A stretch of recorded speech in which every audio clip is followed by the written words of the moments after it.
Құрметті студенттер, біз HTML бойынша сабағымызды жалғастырамыз. Бүгін мына тегтерді үйренеміз. Қайсысы қандай тег екенін өтіп шығайық. Сонымен бізде UL мен Li. Синтаксисі осындай. UL деген ол unordered list, мынау болса ordered list. Сонымен екеуінің айырмашылығын көре салайық. Екеуінде де мынандай ли деген бар. Бұл list item деп аталады. Сонымен екеуінің айырмашылығын көру үшін сохранить еттім. Обновить етемін. Міне бізде екі список тұр. Біреуінде точкамен, екіншісінде санмен. Яғни екеуінің айырмашылығы осыда сан немесе точка. UL деген ол точкамен, OL деген ол санмен.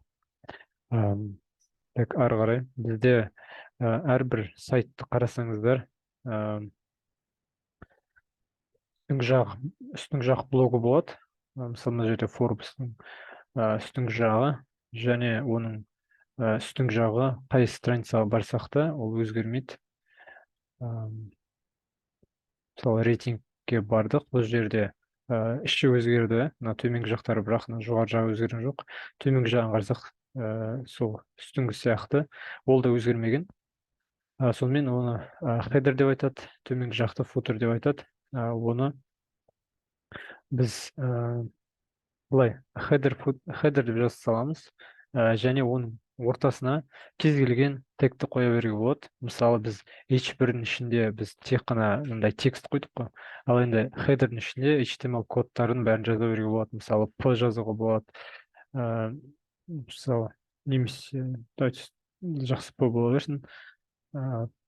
Қарасақ, сохранить етемін және өзімнің сайтымда обновить етсем, бұл жерде бізде header пайда болды. Ал жай ғана header-ді қойсақ не болады екен көрейік. Header дегенді қойсақ, обновить етемін. Ештеңе өзгермеді, себебі анау бірінші header ол пустой header, оның биіктігі 0 қарасаңыздар. Екінші header ол үлкенірек, оның ішінде мынандай H1 мен P бар. Міне бізде header бар. Ары қарай футерді қарайық. Футерді тура headerді қалай жасадық, тура солай жасаймыз.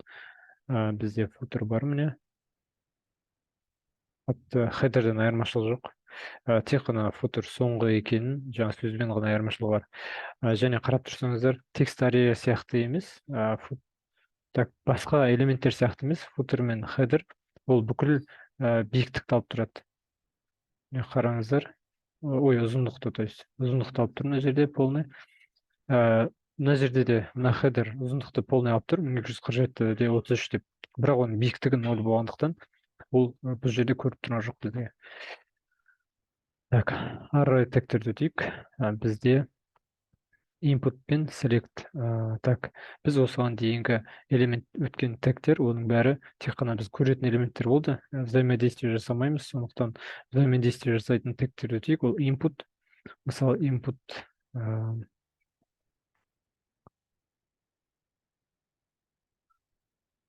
мысалы айтайық, міне input деген H2 жасадық, оның астына ары қарай input жасайық. Input, жай ғана input жасайықшы, не болады екен көрейік.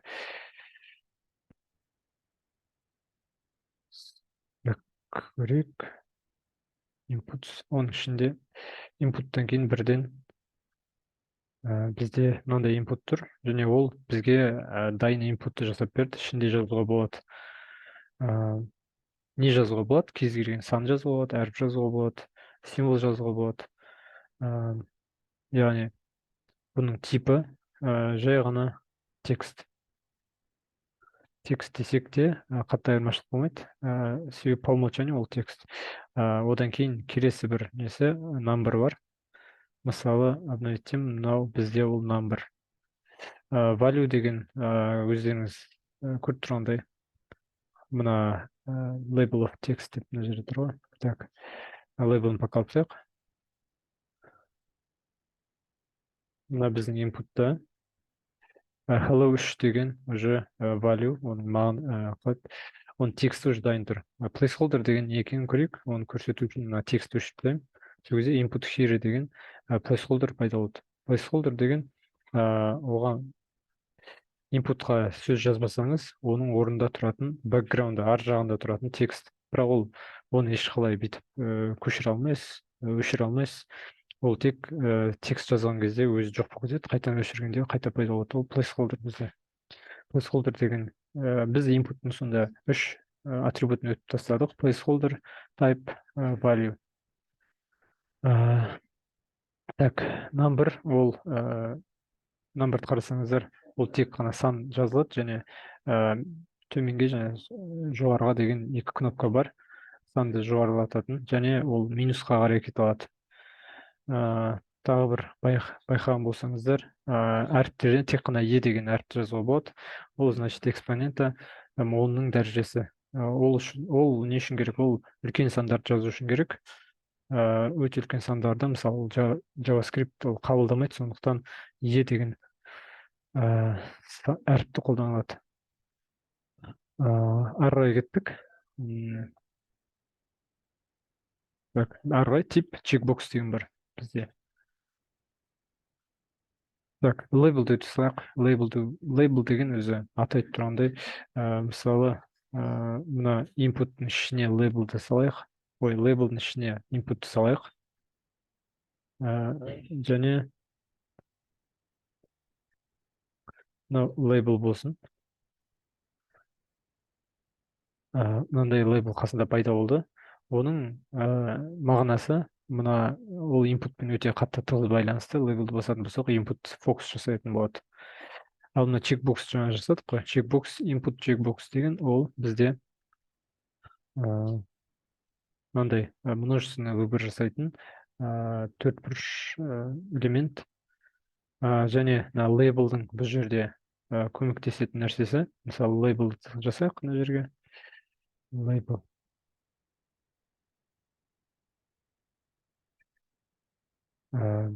Чекбокстың қасындағы лейблді басатын болсам, ол чекбоксты өзгертеді. Мысалы, мына жақта өзіне үстіне басуға болады чекбоксқа, немесе текстке басуға болады. Лейблдің сондай күшті функциясы бар. Array өтейік. Array, радио дегендер бар. Так, радионы қарапайым радионы былай жазсақ болады. Екі радио бар бізде. Радионың чекбокстан айырмашылығы, біреуін ғана таңдауымыз керек.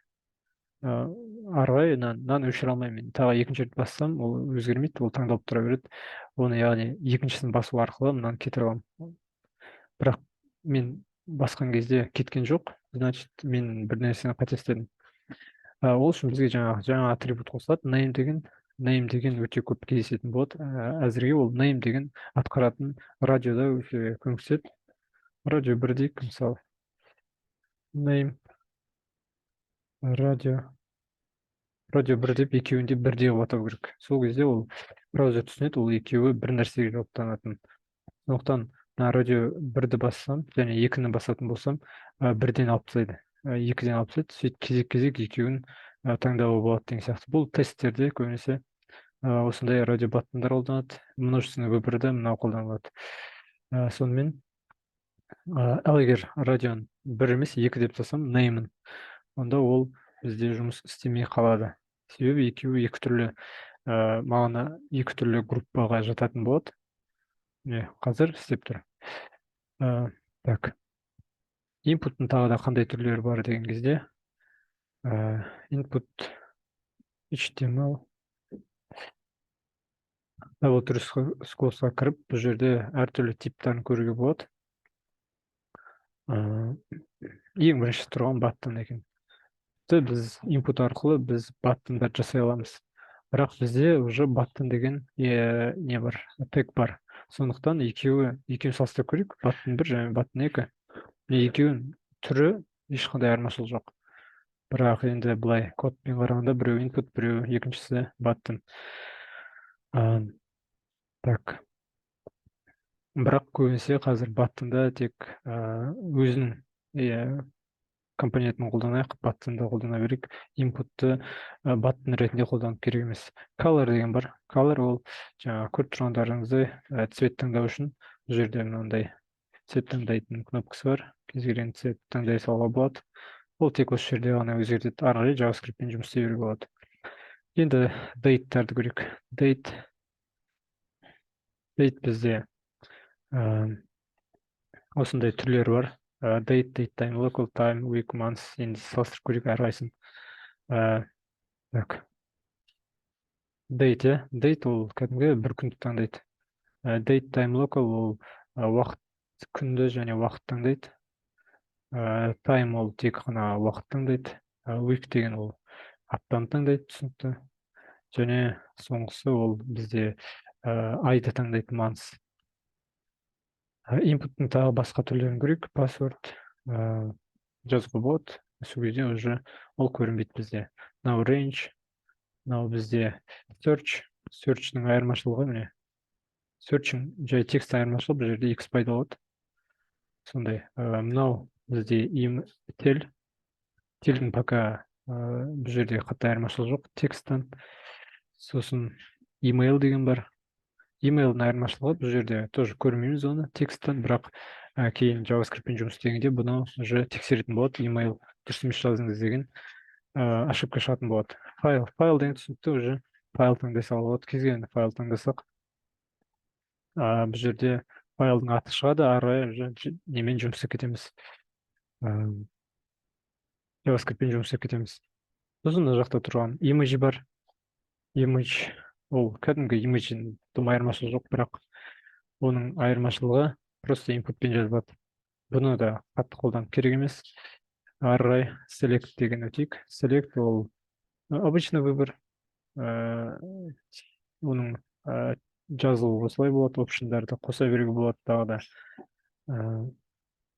Қанша қосқым келсе, сонша қоя беруге болады. Әртүрлі әрине. Сосын ары JavaScript-пен оны көреміз. Так. Ары қарай текст аррейін өтіп жүрейік. Текст аррей деген не ол екен? Текст аррей ол инпуттың бір түрі, бірақ ол бірнеше нені жазуға болады оған. Бірнеше строка жазуға болады. Бұл жерде де placeholder бар. Міне placeholder'ды мен жаздым, please type text деген placeholder түрменде. Сосын инпуттан айырмашылығы былай өзгертіп, үлкейтіп, кішірейте аламын бұны. Бірнеше жолдар жазуға болады. Енді по умолчанию көрейік. По умолчанию текст аррей осындай. Бұны давайте кішкене үлкенірек қояйық. Ол үшін rows бізде 10 болсын. 10 жол сиятындай бізге текст аррей жасап береді. Сосын rows calls деген бар. Calls ол қанша символ сиятындай жасап береді деген сөз ғой. Мысалы 100 символ сиятындай жасап берсем, бұл жерде үлкен текст аррей пайда болады. Немесе 10 десем, ол кішкентай болып қалады. Міне осылай өзгертуге болады. Және max length деген бар бұл текст аррейде. Max length мысалы 10 болсын. Бұны етем. Мен 10 символ ғана жаза аламын бұл жерде. Ары қарай жазылмайды маған. Мен жазып отырмын, бірақ ештеңе жазылмайды. Себебі max length 10 болып тұр бізде. Сосын текст аррейін байқасаңыздар, ол өзі жабылмайтын тег, сол үшін оның ортасына бірден қосуға болады. Значит, мына жерге бір текст қосайықшы. Текст қосып обновить етсек, бұл жерде текст уже по умолчанию текст, жаңағы мен жазған текст осы жерде тұр. Ары қарай өшіріп оны жаза беруге болады. Бірақ мынандай нәрсе бар бұл жерде. Мысалы, мен пробел қойып қойдым, байқамай. Пробел қойсам, жаңағы placeholder'ым кетіп қалды. Ол деген сөз, мына жақта пробел бар. Міне, пробел бір символ тұр. Енді оны өшірсем ғана менде placeholder шығады. Интердің өзі, ол да бір пробел сияқты есептелінеді. Бұл жерде уже қараңыздар, мынандай жазу бар. Өшірем, қайтадан placeholder пайда болады. Сөйтіп текст аррейін екеуін ажыратуға болмайды, екеуінің арасын. Ол осылай тұру керек. Қалғандарының бола береді, қалғандарында қатты проблема жоқ. Так. Енді ең соңғы біздің өтетін неміз тегіміз ол table. Менде table тұр, бірақ бұл жерде стильсіз. Давайте стиль тестті өткен кезде сонымен бірге өтейік. Бүгінгі кішігірім сабақ аяқталды.